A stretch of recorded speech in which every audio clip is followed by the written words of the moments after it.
ಆತ್ಮೀಯ 4 ಸಾರಿಗೆ ನಿಗಮದ ನೌಕರ ಬಂಧುಗಳೇ ನಮಸ್ಕಾರ. ಬಂಧುಗಳೇ, ನಾನು ಹಲವಾರು ವಿಚಾರ ತಮಗೆಲ್ಲ ತಿಳಿಸಿದ್ದೀನಿ. ಏನಪ್ಪ ಅಂತಂದರೆ, ಮಾನ್ಯ ರಾಜ್ಯಪಾಲರಿಗೆ ಮತ್ತು ಸಭಾಧ್ಯಕ್ಷರಿಗೆ ಹಾಗೂ ಮಾನ್ಯ ಪ್ರಧಾನಮಂತ್ರಿಯವರು, ಮಾನ್ಯ ರಾಷ್ಟ್ರಪತಿಯವರಿಗೆ ಪತ್ರ ಬರೆದಿರುವಂಥದ್ದು. ಮುಂದುವರೆದು ಈ ವಾರದಲ್ಲಿ ಕಾಂಗ್ರೆಸ್ನ ರಾಹುಲ್ ಗಾಂಧಿಯವ್ರಿಗೆ, ಅಂದರೆ ಏನು ಸಂಸದರಿದ್ದಾರೆ, ವಿರೋಧ ಪಕ್ಷದ ನಾಯಕರಿದ್ದಾರೆ, ಅವರು ಕೂಡ ನಾನು ಪತ್ರವನ್ನು ಬರೀತಾ ಇರುವಂಥದ್ದು. ಜೊತೆಗೆ ಕರ್ನಾಟಕ ರಾಜ್ಯದ ವಿರೋಧ ಪಕ್ಷದ ನಾಯಕರಾದಂತಹ ಆರ್ ಅಶೋಕ್ ಅವ್ರಿಗೂ ಕೂಡ ಈ ವಿಚಾರನ ಪತ್ರ ಬರೀಬೇಕು ಅಂತೇಳಿ ತೀರ್ಮಾನ ಮಾಡಿರುವಂಥದ್ದು. ಅದನ್ನು ಏನೇನು ಮಾಡಿದ್ದೀನಿ, ಏನೇನು ಬಿಡ್ತೀನಿ ಅನ್ನೋದನ್ನು ಕೂಡ ಮುಂದಿನ ದಿನಮಾನಗಳಲ್ಲಿ ವಿಡಿಯೋ ಮಾಡಿ ತಿಳಿಸ್ತೇನೆ. ನೌಕರರ ಬಂಧುಗಳೇ, ಸನ್ಮಾನ್ಯ ಸಾರಿಗೆ ಸಚಿವರಿರ್ಬೋದು, ಸನ್ಮಾನ್ಯ ಮುಖ್ಯಮಂತ್ರಿಗಳ ವಿಚಾರವಾಗಿ ಏನು ಕಾನೂನಾತ್ಮಕವಾಗಿ ಏನು ಹೋರಾಟ ಮಾಡಬೇಕು ಅಂತ ಇದ್ದೀನಿ. ಅದಕ್ಕೆ ಪೂರ್ವಕವಾಗಿ ಹೆಚ್ಚಿನ ಸಂಖ್ಯೆಯಲ್ಲಿ ಈ ನಿವೃತ್ತಿ ನೌಕರರುಗಳು ಹಲವಾರು ಜನ ಫೋನ್ ಮಾಡಿ ನಮಗೆ ಬೆಂಬಲ ಸೂಚಿಸ್ತಾ ಇದ್ದಾರೆ. ಜೊತೆಗೆ ಹಾಲಿ ನೌಕರರಂಥವರು ಕೂಡ ಫೋನ್ ಮಾಡಿ, ಅಣ್ಣ ನೀವು ಒಳ್ಳೆ ಕೆಲಸ ಮಾಡ್ತಾಯಿದ್ದೀರಿ, ಮುಂದುವರಿಸಿ, ಯಾವುದೇ ಕಾರಣಕ್ಕೂ ನೀವು ಕೈ ಬಿಡಬೇಡಿ. ಯಾಕೆ ಅಂತಂದರೆ, ನೀವಾದರೂ ಅದನ್ನು ಜಾರಿಗೊಳಿಸಲಿಕ್ಕೆ ಏನು ಮಾಡಬೇಕು ಅದನ್ನು ನೀವು ಮಾಡಿ, ನಿಮ್ಮ ಜೊತೆ ನಾವು ಇರ್ತೇವೆ.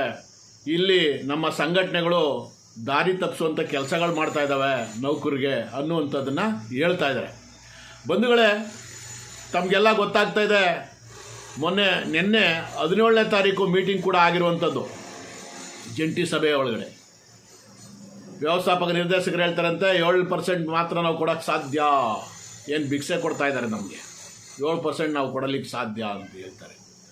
ಅಲ್ಲ ಸ್ವಾಮಿ, ಇವತ್ತು ಬೆಲೆ ಗಗನಕ್ಕೆ ಹೋಗ್ತಾ ಇದೆ. 2020ರಲ್ಲಿ 15% ಆಗಿರುವಂಥದ್ದು. ಅಂದರೆ ಅದಕ್ಕಿಂತ ಕಮ್ಮಿ ಅಂತಂದರೆ ಬೆಲೆ ಏನು ಇಳೀತಾ ಇದ್ದಾವ? ಏನು ಅರ್ಥ, ಏನು ಅಂದ್ಕೊಂಡಿದ್ದೀರಾ ನಮ್ಮ ನೌಕರರನ್ನ? ಹಗಲು ಇರುಳು ಅನ್ನೋದನ್ನೇ ಕಾಣ್ದಲೇ, ಬಿಸಿಲು ಮಳೆ ಅನ್ನೋದು ಕಾಣ್ದಲೇ ಇಷ್ಟೊಂದು ದುಡಿತಾ ಇರುವಂಥ ನೌಕರಿಗೆ ನೀವು ಇಷ್ಟೊಂದು ಅಯ್ಯೋ ಹೊಸೋ ಅನ್ನಿಸ್ತಾ ಇದ್ದೀರಿ. ಸರಿಯಲ್ಲ. ಈ ಶಾಪ ಯಾವುದೇ ಸಂಘಟನೆಗಳಿಗಾಗಲಿ, ನಾನು ಅದೇ ಹೇಳಿ ನನಗೂ ತುಂಬ ಬೇಸರ ಆಗೋಗಿದೆ. ತಟ್ಟೆ ಬಿಡಲ್ಲ, ತಟ್ಟುತ್ತೆ. ಅರ್ಥ ಮಾಡ್ಕೊಳ್ಳಿ. ಸುಮ್ಮನೆ ಅನಾವಶ್ಯಕ ಕಾಲಹರಣ ಮಾಡ್ತಾಯಿದ್ರಿ ಈ ಜಂಟಿ ಸಂಘಟನೆಗಳು. ಅಲ್ಲ ಸ್ವಾಮಿ, ಎಷ್ಟು ಸಭೆಗಳು ಮಾಡ್ತೀರಿ? ಅವ್ರು ಕೇಳ್ಕೊಂಡು ಅವ್ರು ಹೇಳ್ದಂಗೆ ಕೇಳ್ಕೊಂಡು ಬರ್ತಲೇ ಇದ್ರಿಲ್ಲ. ನಿಮ್ಮ ನಿಲುವುಗಳೇನು? 7% ಭಿಕ್ಷೆ ಕೊಡ್ತಾ ಇದ್ದೀರಾ. ಇವತ್ತು DAಗಳು ಕೊಡ್ತಾರೆ. ಹಿಂದೆ ಯಡಿಯೂರಪ್ಪನವರು 10.4% DA ಕೊಟ್ಟಿದ್ರು. 6 ತಿಂಗಳಿಗೊಂದ್ಸಲ DA ಆಗುವಂಥದ್ದು. ಏನು ನಿಮಗೆ ಯಾವ ರೀತಿ ಹೇಳಬೇಕು? ನಾಚಿಕೆ ಆಗಬೇಕು ನಿಮಗೆ. ಅದನ್ನು ಕೇಳ್ಕೊಂಡು ಬಂದಿದ್ದೀರಲ್ಲ. ಹಿಂದೆ 3ರಿಂದ 5% ಅಂದರು. ಆಗ ಇನ್ನೂ ಹಲವಾರು ಸಂಘಟನೆಗಳು ಕೂಡ ಹೋಗಿದ್ರು. ಈಗ ನಿನ್ನೆ ಓನ್ಲಿ ಜಂಟಿ ಸಂಘಟನೆಗಳ ಜೊತೆ ಮಾತ್ರ ಚರ್ಚೆ ಅಂತ ಹೇಳ್ತಾರೆ. ಈಗ ಇವ್ರಿಗೆ ಹೇಳ್ತಾರೆ 7% ಅಂತ. ನಾವು ತಿರಸ್ಕರಿಸಿದ್ವಿ, ಎದ್ದು ಬಂದ್ಬಿಟ್ವಿ. ಬಂದ್ರಲ್ಲ, ಏನು ಸುದ್ದಿಗೋಷ್ಠಿ ಏನು ಮಾಡಿದ್ರಿ ಸ್ವಾಮಿ? ನಾವು ನಿಮ್ಮ ವಿರುದ್ಧ ನೀವು ಹಿಂಗೆ ಮಾಡ್ತಾಯಿದ್ರಿ, ನಮ್ಗೆ ನೌಕರಿಗೆ ಅನ್ಯಾಯ ಆಗ್ತಾಯಿದೆ, ನಾವು ಯಾವ ರೀತಿ ಹೋರಾಟ ಮಾಡ್ತೀವಿ ಅಂತ ಏನಾರು ಸ್ಟೇಟ್ಮೆಂಟ್ ಕೊಟ್ಟಿದ್ದೀರಾ? ಒಂದು ಪತ್ರ ಹೊರಡಿಸ್ತೀರಾ, ಆ ಪತ್ರದಲ್ಲಿ ಇಲ್ಲ ಏನೇನು ಹೇಳ್ಬೇಕು ಅದನ್ನೆಲ್ಲ ಹೇಳ್ತಾ ಇದ್ದೀರಾ. ಪ್ರಯೋಜನ ಏನು ಸ್ವಾಮಿ? ಇತ್ತಗೆ ಒಕ್ಕೂಡ್ತವ್ರು ಅವ್ರು ಹೇಳ್ತಾರೆ, ಪಾದಯಾತ್ರೆ ಮಾಡ್ತಾಯಿದ್ದೀವಿ, ಇಷ್ಟು ವರ್ಷ ಇಲ್ದಲೇ ಇರೋದು, ಈಗ ಮಾಡ್ತಾಯಿದ್ದಾರೆ. ಮಾಡಿ, ನಾವೇನು ಬೇಡ ಅಂತ ಹೇಳಲ್ಲ. ಯಾವಾಗ ಮಾಡಬೇಕು, ಎಲ್ಲಿ ಮಾಡಬೇಕು, ಹೆಂಗೆ ಮಾಡಬೇಕು ಅದನ್ನು ಮಾಡ್ದಲೇ ಈಗ ನಿಮ್ಮಲ್ಲೇ ಇರುವಂಥ ಗೌರವಾಧ್ಯಕ್ಷರು, ಕೂಟದ ಗೌರವಾಧ್ಯಕ್ಷರು ವಿಡಿಯೋ ಮಾಡಿ ಮೊನ್ನೆ ಹೇಳ್ತಾರೆ, ಈ ಪಾದಯಾತ್ರೆ ಮಾಡ್ತಾ ಇರುವಂಥದ್ದು ನಮ್ಮ ಸಂಘದ ಅಳಿವು ಉಳಿವಿಗಾಗಿ. ಇದು ಯಶಸ್ವಿ ಆಗುತ್ತೋ ಇಲ್ವೋ ಗೊತ್ತಿಲ್ಲ. ನಮ್ಮ ಸಂಘ ಅಳಿವು ಉಳಿವಿಗಾಗಿ ಅಂತ ಹೇಳ್ತಿರಲ್ಲ, ನಿಮ್ಗೆ ಯಾವ ರೀತಿ ಹೇಳಬೇಕು? ನಿಮ್ಗೆ ಏನಾದ್ರೂ ನೌಕರ ಬಗ್ಗೆ ಕಾಳಜಿ, ಕಿಂಚಿತ್ತು ಕರುಣೆ ಇದ್ದಿದ್ರೆ ಒಕ್ಕೂಟದವರಾಗಲಿ, ಜಂಟಿಯವರಾಗಲಿ, ಇನ್ನು ಯಾವ್ಯಾವ ಸಂಘಟನೆಗಳಿದ್ದಾವೆ ಅವ್ರಿಗೆಲ್ರಿಗೂ ಹೇಳುತ್ತಾ ಇರುವಂಥದ್ದು. ನಿಮಗೆ ಒಂದು ಕಾಳಜಿನೇ ಇಲ್ಲ. ಆಡಳಿತ ಮಾಡೋಕ್ಕೆ ಬಂದಿರೋರು ಸರ್ಕಾರ, ಆಡಳಿತ ಮಾಡೋಕ್ಕೆ ಬಂದಿರೋದು ಆಡಳಿತ ಮಂಡಳಿ, ಅವ್ರ ಆಡಳಿತ ಯಾವ ರೀತಿ ಮಾಡಬೇಕು ಅನ್ನೋದನ್ನು ಸುಲಲಿತವಾಗಿ ಹೆಂಗೆ ಹೋಗಬೇಕು ಅನ್ನೋದನ್ನು ಮಾಡ್ತಾ ಇದ್ದಾರೆ. ಇವತ್ತು ಹಲವಾರು ಬಾರಿ ವ್ಯವಸ್ಥಾಪಕರು ಹೇಳ್ತಾರೆ, ವ್ಯವಸ್ಥಾಪಕ ನಿರ್ದೇಶಕರು ಹೇಳ್ತಾರೆ, ನಾವು ಈ ವಿಚಾರನ ಸಾರಿಗೆ ಸಚಿವರ ಹತ್ರ ಎಷ್ಟು ಸಲ ಮಾತಾಡ್ತೀರಿ ಸ್ವಾಮಿ, ಏನು ಮಾತಾಡ್ತೀರಿ ಸ್ವಾಮಿ? ಅವ್ರು ಹೇಳ್ತಾರೆ ನಿಮ್ಮ ಆಂತರಿಕ ಸಂಪನ್ಮೂಲದಿಂದ ನೀವು ಅವ್ರಿಗೆ ಕೊಡಬೇಕಾಗಿರುವಂಥದ್ದು ಅಂತ ಹೇಳ್ತಾರೆ. ಒಂದು ಕಡೆ ಲಾಭ ನಷ್ಟ ನೋಡಲ್ಲ, ಸಾರಿಗೆ ಸಂಸ್ಥೆ ಸಾರ್ವಜನಿಕ ಸೇವೆ ಮಾಡೋದು ಅಂತ ಹೇಳ್ತಾರೆ. ಏನ್ರಿ ಜನರನ್ನ ದಿಕ್ಕು ತಪ್ಪಿಸ್ತಾ ಇದ್ದೀರಿ? ನಾನಂತೂ ಯಾವುದೇ ಕಾರಣಕ್ಕೂ ಈ ವಿಚಾರದಲ್ಲಿ ಸನ್ಮಾನ್ಯ ಸಾರಿಗೆ ಸಚಿವರಿಗೆ, ಸನ್ಮಾನ್ಯ ಮುಖ್ಯಮಂತ್ರಿಗಳು ವಿಚಾರವಾಗಿ ಏನು ಪ್ರಾಸಿಕ್ಯೂಷನ್ಗೆ ಅನುಮತಿ ಕೇಳಿದ್ದೀನಿ ಅದನ್ನು ಮುಂದುವರಿಸ್ತೀನಿ.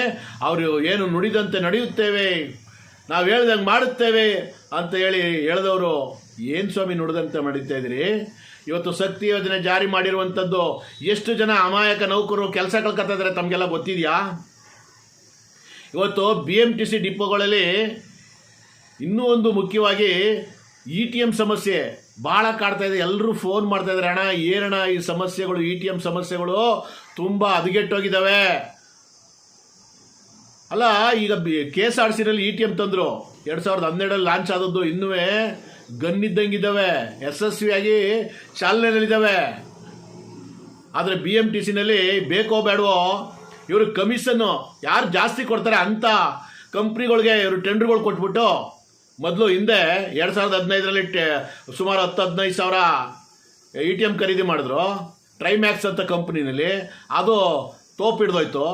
ಈಗ ಇನ್ನೊಂದು ಯಾವುದೋ ಹೊಸ ಕಂಪ್ನಿ ತಂದಿದ್ದಾರೆ, ಆ ಕಂಪ್ನಿದು ಅದು ಕೂಡ ಸಿಕ್ಕಾಪಟ್ಟೆ ತೋಪ್ ಹಿಡಿದ್ಬಿಟ್ಟು ಇವತ್ತು ಫಸ್ಟ್ ಶಿಫ್ಟ್ ಯಾರು ಚೆನ್ನಾಗಿದ್ದಾವೆ ಆ ಫಸ್ಟ್ ಶಿಫ್ಟ್ ಯಾರು ಮಾಡ್ಕೊಬರ್ತಾರೆ ಅದನ್ನು ಬಂದ ತಕ್ಷಣ ಈಸ್ಕೊಂಡು ಅದನ್ನು ಚಾರ್ಜ್ ಮಾಡ್ಕೊಂಡು ಸೆಕೆಂಡ್ ಶಿಫ್ಟ್ಗಳನ್ನ ಟೈಮಿಗೆ ಸರಿಯಾಗಿ ಆಪ್ರೇಟೆಡ್ ಮಾಡ್ತಾ ಇಲ್ಲ, ರೆವಿನ್ಯೂ ತರಬೇಕು, ಸರಿಯಾಗಿ ಟೈಮಿಗೆ ಆಪ್ರೇಟೆಡ್ ಮಾಡಬೇಕು ಅಂತ ಒತ್ತಡ ಆಗ್ತಾ ಇದ್ದಾರೆ. ನಾವು ಹೆಂಗೆ ಕೆಲಸ ಮಾಡೋದು? ದುಬಾ ಕಂಪ್ನಿಗಳನ್ನ ನಿಮಗೆ ಇಷ್ಟ ಬಂದಂಗೆ ಖರೀದಿ ಮಾಡಿ ನಿಮಗೆ ಕಮಿಷನ್ಗಳು ಬೇಕು, ಕಮಿಷನ್ಗೋಸ್ಕರ ನೀವು ಎಂಥ ಕಂಪ್ನಿಗಳಾದ್ರೂ ಉಪಯೋಗಿಸ್ಕೊಂಡು ಆಮೇಲೆ ಸಂಸ್ಥೆ ಲಾಸು ಅಂತ ಹೇಳ್ತೀರಿ. ಇವತ್ತು ಮ್ಯಾನ್ಯಲ್ ಮಾಡಬೇಕು ಅಂತಂದರೆ ಎಷ್ಟು ಕಷ್ಟ ಇದೆ ಸ್ವಾಮಿ. ಸಾರಿಗೆ ಸಚಿವರೇ ಎಷ್ಟು ಕಷ್ಟ ಇದೆ ತಮಗೆ ಗೊತ್ತಿದೆಯಾ? ವ್ಯವಸ್ಥಾಪಕ ನಿರ್ದೇಶಕರೇ ನೀವು ಹೋಗಿ ಟಿಕೆಟ್ ಹರೀರಿ, ನಾವು ಸಾರ್ವಜನಿಕರ ಮುಂದೆ ಗೊತ್ತಾಗುತ್ತೆ ನಿಮ್ಮ ಕಷ್ಟ ಏನು ಅಂತ. ಬರೀ ಟಿಕೆಟ್ ಬುಕ್ಗಳ ಇಟ್ಕೊಂಡು ಮಹಿಳೆಯರಿಗೆ ಒಂಥರ ಪಿಂಕ್ ಟಿಕೆಟು, ಸಾಮಾನ್ಯ ಜನಕ್ಕೆ ಒಂಥರ ಟಿಕೆಟು, ಎಷ್ಟು ಬುಕ್ಗಳು ಇಟ್ಕೊಳ್ಬೇಕು ಅವರು ಕಂಡಕ್ಟರ್ಗಳು? ಎಷ್ಟು ಕಷ್ಟ ಆಗ್ತಾ ಇದೆ ಗೊತ್ತಿದೆಯಾ? ನಿಮ್ಗೆ ಅರಿವು ಇದೆಯಾ ಅದು? ಇದನ್ನು ನಾವು ಖಂಡಿಸ್ತೇವೆ. ದಯಮಾಡಿ ಸರಿಯಾದಂಥ ETMಗಳನ್ನ ಕೊಡಬೇಕು. ಇವತ್ತು ಮ್ಯಾನ್ಯಲ್ ಮಾಡಲಿಕ್ಕೆ ತುಂಬ ಕಷ್ಟ ಇದೆ ನಿರ್ವಾಹಕರಿಗೆ. BMTCನಲ್ಲಿ ಸುಮಾರು ಬಸ್ ಸ್ಟಾಪ್ಗಳು ಹತ್ತತ್ರ ಇದೆ, ಸ್ಟೇಜ್ಗಳು, ಒಬ್ಬರು ಇಬ್ಬರು ಟಿಕೆಟ್ ಕೊಡೋಕ್ಕಾಗಲ್ಲ. ಎಲ್ಲ ಕೈ ತುಂಬ ಬುಕ್ಗಳು ಇಟ್ಕೊಂಡು ಯಾವ ರೀತಿ ಕೊಡಬೇಕು ನೌಕರರು? ತುಂಬ ಇದನ್ನು ಖಂಡಿಸ್ತೇವೆ. ನೋಡಿ, ಇವತ್ತು ವೇತನ ವಿಚಾರವಾಗಿ 1/1/24ರಿಂದ ಏನು ವೇತನ ಆಗಬೇಕು 100% ಆವಾಗಲೇ ಕೊಡಬೇಕು. ಮತ್ತು ಇನ್ನು 26 ತಿಂಗಳದ್ದು ಏನದೆ ಅದು ಕೊಡ್ತಾ ಇದ್ದಾರೆ ಈಗ ಈ ತಿಂಗಳಲ್ಲಿ ಅಂತ ಹೇಳ್ತಾರೆ. ಇನ್ನೂ 12 ತಿಂಗಳದ ಕೊಡಿಸ್ಲೇಬೇಕು. ಇದು ಯಾವುದೇ ಕಾರಣಕ್ಕೂ ಬಿಡೋ ಪ್ರಶ್ನೆನೇ ಇಲ್ಲ. ಅದರಿಂದ ನಿಮಗೆ ಸಂಘಟನೆಗಳಿಗೆ ಏನಾದರೂ ಮಾನ ಮರ್ಯಾದೆ ಕಿಂಚಿತ್ತು ಕಾಳಜಿ ಇದ್ದರೆ ನೌಕರಿಗೆ ಒಗ್ಗಟ್ಟಾಗಿ ನೀವು ನೌಕರಿಗೆ ನ್ಯಾಯ ಕೊಡಿಸಿ. ಇವರು ಒಂದು ಕಡೆ 10-12 ಜನ ಪಾದಯಾತ್ರೆ ಮಾಡ್ತಾರೆ, ನೀವು 16 ಸಲ ಹೋಗಿ ಮೀಟಿಂಗ್ ಮಾಡ್ತೀರಿ. ಮೀಟಿಂಗ್ ಮಾಡಿ ಬರೀ ಟೀ ಕಾಫಿ ಕುಡಿದು ಬಿಸ್ಕೆಟು ಬಾಳೆಹಣ್ಣು ತಿನ್ಕೊಂಡು ಎದ್ದು ಬನ್ನಿ. ಅದು ಒಬ್ಬರು ಹೋದ್ಸಲಿ ಹೇಳ್ತಾರಂತೆ, ಈ ತಿಂಡಿ ಕೊಟ್ಟಿಲ್ಲ ನಮಗೆ, ಕಾಫಿ ಟೀ ಮಾತ್ರ ಕೊಟ್ಟಿದ್ದೀರಿ, ಉಪ್ಪಿಟ್ಟು ಕಾಫಿ ಇದು ಕೊಟ್ಟಿಲ್ಲ ಅಂತ ಹೇಳ್ತಾರಂತೆ. ಬರೀ ಇದಕ್ಕೆ ಮಾತ್ರ ಹೋಗಿ ಹಿಂದೆ ಎಲ್ಲ 4 ಗೋಡೆ ಮಧ್ಯ ಮಾಡ್ತಾಯಿದ್ರು ಮೀಟಿಂಗ್ಗಳು ಅಂತ ಕೂಟದ ಕಡೆಯವರು ಹೇಳ್ತಿದ್ರು. ಈಗ ನೀವೆಷ್ಟು ಕಡೆ ಮಾಡ್ತಾಯಿದ್ರಿ ಮೀಟಿಂಗ್ಗಳು? ಎಷ್ಟು ಗೋಡೆ ಮಧ್ಯ ಮಾಡ್ತಾಯಿದ್ರಿ? ಇದೆಲ್ಲ ಬಿಡಿ, ನೀವೆಲ್ಲರೂ ಒಗ್ಗೂಡಿ ಮಾಡಲಿಲ್ವಾ? ಆಯಿತು, ನೀವೇನೇನು ಮಾಡ್ತಾಯಿದ್ದೀರ ಮಾಡಿ. ನೌಕರರೆಲ್ಲ ಗಮನಿಸ್ತಾ ಇದ್ದಾರೆ ಯಾರು ಏನು ಮಾಡ್ತಾಯಿದ್ದಾರೆ ಅಂತ. ಮುಂದಿನ ದಿನಮಾನಗಳಲ್ಲಿ ಇದಕ್ಕೆ ತಕ್ಕ ಪಾಠನ ನಾವು ಯಾವ ರೀತಿ ಕಲಿಸ್ಬೇಕು ಅಂತೇಳಿ ನೌಕರರೆಲ್ಲ ನನಗೆ ಬೆಂಬಲ ಸೂಚಿಸಿದ್ದಾರೆ. ಮುಂದಿನ ದಿನಮಾನಗಳಲ್ಲಿ ಬರ್ತವೆ, ಬೀದಿಗೆ ಇಳಿತವೆ, ಯಾವ ರೀತಿ ಮಾಡಬೇಕು, ಯಾವ ರೀತಿ ತಗೊಂಡೋಗ್ಬೇಕು ಅನ್ನೋದನ್ನು ನೌಕರ ಅಭಿಪ್ರಾಯ ಪಡೆದು ನಾವು ಮಾಡ್ತೇವೆ. ನೀವು ಯಾವ್ಯಾವ ರೀತಿ ಏನೇನು ಮಾಡಿಸ್ತೀರಾ ಮಾಡಿಸಿ. ಈ ಸರ್ಕಾರಕ್ಕೆ ಯಾವ ರೀತಿ ಪಾಠ ಕಲಿಸ್ಬೇಕು ಅನ್ನೋದನ್ನು ನೌಕರ ಕಡೆಯಿಂದ ನಾವು ಮುಂದೆ ಮಾಡಿಸೋಣ. ದಯಮಾಡಿ ವ್ಯವಸ್ಥಾಪಕ ನಿರ್ದೇಶಕರೇ, ಭಿಕ್ಷೆ ಕೊಡೋದಲ್ಲ ನಮಗೆ, ಕನಿಷ್ಠ ನಮಗೆ ನೌಕರಿಗೆ ಏನು ಕೊಡಬೇಕು, ಇವತ್ತಿನ ಬೆಲೆ ಗಗನಕ್ಕೆ ಏನು ಹೋಗ್ತಾ ಇದೆ ಆ ಬೆಲೆಗೆ ಅನುಗುಣವಾಗಿ ನಮಗೆ ವೇತನ ಕೊಡಿ. 1/1/24ರಿಂದ ಕೊಡಿ. ಅರ್ಥ ಮಾಡ್ಕೊಳ್ಳಿ. ಏನು ಆಕ್ಟ್ ಇದೆ 1951 ಆಕ್ಟ್ ಏನಿದೆ ಕೈಗಾರಿಕಾ ಒಪ್ಪಂದದ ಆಕ್ಟು, ಅದ್ರ ಪ್ರಕಾರ 4 ವರ್ಷಕ್ಕೊಂದ್ಸಲ ವೇತನ ವಿಚಾರ ಇರುವಂಥದ್ದು. ಸುಮ್ಮನೆ ದಿಕ್ ತಪ್ಪಿಸ್ಬೇಡಿ, ನೌಕರಿಗೆ ಗೊಂದಲ ಮಾಡಬೇಡಿ. ನೌಕರರೇ, ಮುಂದಿನ ದಿನಗಳಲ್ಲಿ ಇನ್ನೂ ಹಲವಾರು ವಿಚಾರಗಳಿದ್ದಾವೆ, ಅದನ್ನು ತಿಳಿಸ್ತಾನೆ. ಇಲ್ಲಿಗೆ ನಾನು ಮಾತು ಮುಗಿಸಿ ನಮಸ್ಕಾರ ಹೇಳ್ತೇನೆ. ನಮಸ್ಕಾರ. ಜೈ ಹಿಂದ್, ಜೈ ಕರ್ನಾಟಕ ಮಾತೆ.